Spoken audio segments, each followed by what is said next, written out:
கர்த்தருக்குள் அன்பானவர்களே, அனுதினமும் கிறிஸ்துவுடன் தியான வேலைக்கு உங்களை அன்புடன் அழைக்கிறோம். இன்றைய தியானத்திற்கான வேத வாசிப்பு யோசுவா 24ஆம் அதிகாரம் வசனங்கள் 15 முதல் 33 வரை. தியானத்திற்கான தலைப்பு கர்த்தரையே சேவிப்போம். ஆகையால் நாங்களும் கர்த்தரை சேவிப்போம், அவரே நம்முடைய தேவன் என்றார்கள். யோசுவா 24:18. இங்கே யோசுவா ஜனங்களை பார்த்து ஒரு சவால் இடுகிறார். கர்த்தரை சேவிப்பது உங்களுக்கு ஆகாததாய் கண்டால் பின்ன யாரை சேவிப்பீர்கள்? நதிக்கு அப்புறத்தில் உங்கள் பிதாக்கள் சேவித்த தெய்வங்களை சேவிப்பீர்களோ? அல்லது உங்களோடு வாசம் பண்ணும் எமோரியரின் தெய்வங்களை சேவிப்பீர்களோ என்று கேட்ட யோசுவா, நானும் என் வீட்டாருமோ வென்றால் கர்த்தரையே சேவிப்போம் என்று ஒரு உறுதியான அறிக்கையை விடுவதை காண்கிறோம். இவ்விதமான ஒரு உறுதியான அறிக்கையை நமது ஆவிக்குரிய வாழ்வை குறித்தோ அல்லது நாம் ஆராதிக்கும் தேவனை குறித்தோ நம்மால் சொல்ல முடியுமா? அன்று ஷாத்ராக், மேஷாக், ஆபேத்நேகோ என்பவர்கள், நாங்கள் ஆராதிக்கிற தேவன் எங்களை தப்புவிக்க வல்லவராயிருக்கிறார், அவர் தப்புவிக்காமற் போனாலும் நாம் இந்த பொற்சிலையை வணங்குவதில்லை என்று ஆணித்தரமாக கூறினார்களே. இந்த வைராக்கியம் நம்மிடம் உண்டா?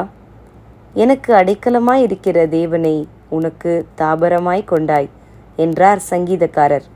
பவுலோ, நான் கிறிஸ்துவை பின்பற்றுவது போல நீங்கள் என்னை பின்பற்றுகிறவர்களாயிருங்கள் என்று தைரியமாய் அழைப்பு விடுத்தார். 1 கொரிந்தியர் 11:1. தேவனை உண்மையாய் முழு மனதோடு பின்பற்றினவர்கள் இப்படியான அறிக்கையை தைரியமாக செய்தார்கள். நம்மால் இன்று இப்படிப்பட்ட சவாலை பிறருக்கு கொடுக்க முடியுமா? தேவனோடு உள்ள உறவில் நாம் உண்மைத்துவமாய் இருக்கிறோமா என்பதை அடிக்கடி நம்மை நாமே சோதித்து பார்ப்பது அவசியம்.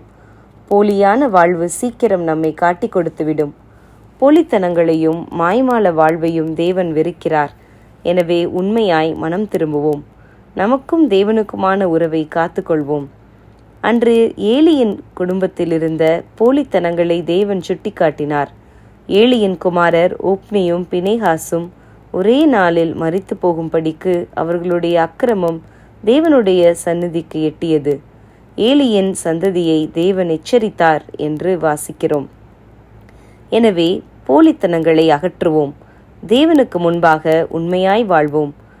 பாவங்களை அறிக்கை செய்யும்போது அவர் நம்மை மன்னித்து புதிய வாழ்வை தர வல்லமையுள்ளவராய் இருக்கிறார்.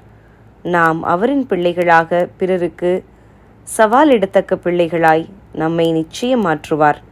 நீங்கள் உங்கள் தேவனாகிய கர்த்தரை பின்பற்றி அவருக்கு பயந்து அவர் கற்பனைகளை கைக்கொண்டு அவரை சேவித்து அவரை பற்றி கொள்வீர்களாக. உபாகமம் 13:4. ஜெபம் செய்வோமா?